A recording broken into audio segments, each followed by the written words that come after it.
I don't think we should be here. No, we have to find Jordan. He hasn't replied to my messages at all or even pick up my calls. I'm feeling so anxious about it. Come on. I don't think I see him anywhere.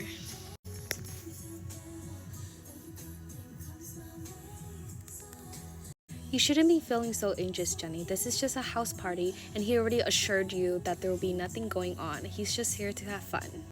I know, but I can't help feeling like he's gonna abandon me, so I have to find him. Come on. She's so anxiously attached to him.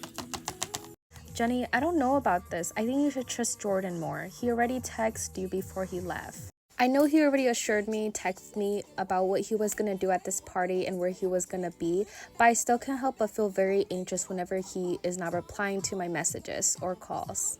I think what you have is called anxious attachment. What is the anxious attachment style? An anxious attachment style is a type of attachment style that's referred in psychology. This is usually a type of negative attachment style that someone may develop due to childhood trauma, childhood experiences, or neglect from childhood. How does this attachment style affect someone so negatively? Well, rather than affecting, it leaves a huge impact on people and the person who has this anxious attachment style. Someone with an anxious attachment style may be impacted internally, and this may affect their relationships with others, whether that's romantically or just a friendship. Well, what kind of symptoms are there when someone is usually having an anxious attachment type of style? Well, the obvious first symptom of an anxious attachment style is feeling anxious. Some other symptoms could be an excessive need for reassurance from their friends, family, or partner, and the fear of abandonment.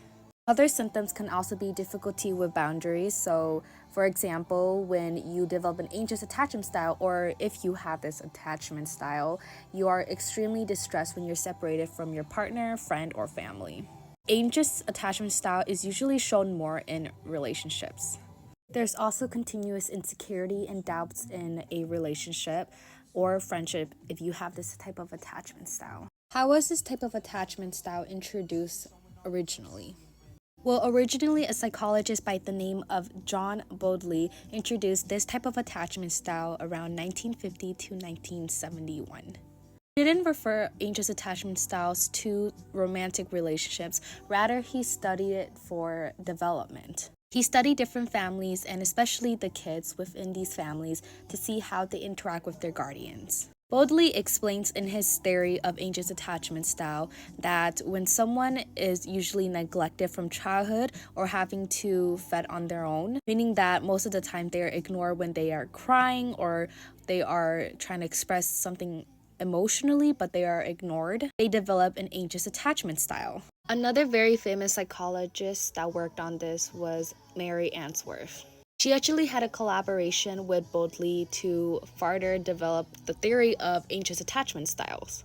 She had an experiment called the Strange Situation. This was an ethical experiment, so it was all safe. This experiment was about observing infants, but mostly toddlers, reactions to when they are separated from families or guardians. And then they would compare the reaction to when the infant/toddler would reunite with their caregivers and guardians. They then compared the different reactions and try to come up with how toddlers and infants have different kind of attachment styles.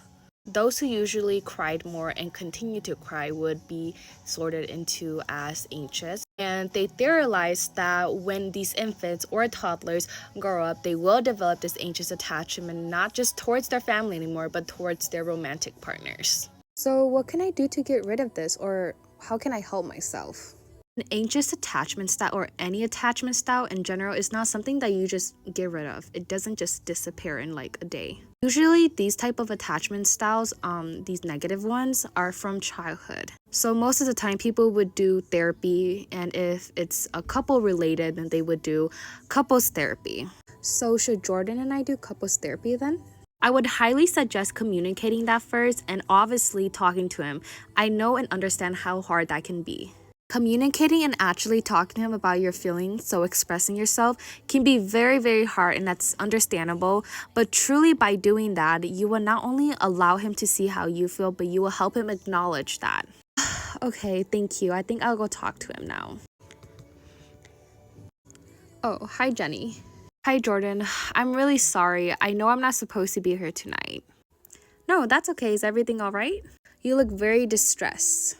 To be honest, when you didn't pick up any of my calls or text me back, it made me feel like you were gonna abandon me. It made me feel very anxious and insecure. I felt like I couldn't trust you even though I know you wouldn't do anything to hurt me. Well, why do you feel that way? Am I currently doing something that may have hurt you, but you're not talking to me about it? No, I think I just have a very anxious attachment towards you and this relationship. It's like a decode for me to feel this way due to childhood neglect from both my parents. It's not an excuse and it should never be, but I want to communicate with you and get through this relationship together. Oh, I understand, Jenny, and thank you so much for telling me. I think I can try to acknowledge your feelings a little bit more and see where you come in. I can't relate to how you feel, but I will try to acknowledge why you feel this way and what I can do as a partner to make you feel more secure. Thank you so much for saying that, Jordan. That really assured me, and I really hope we can continue this in a healthy way.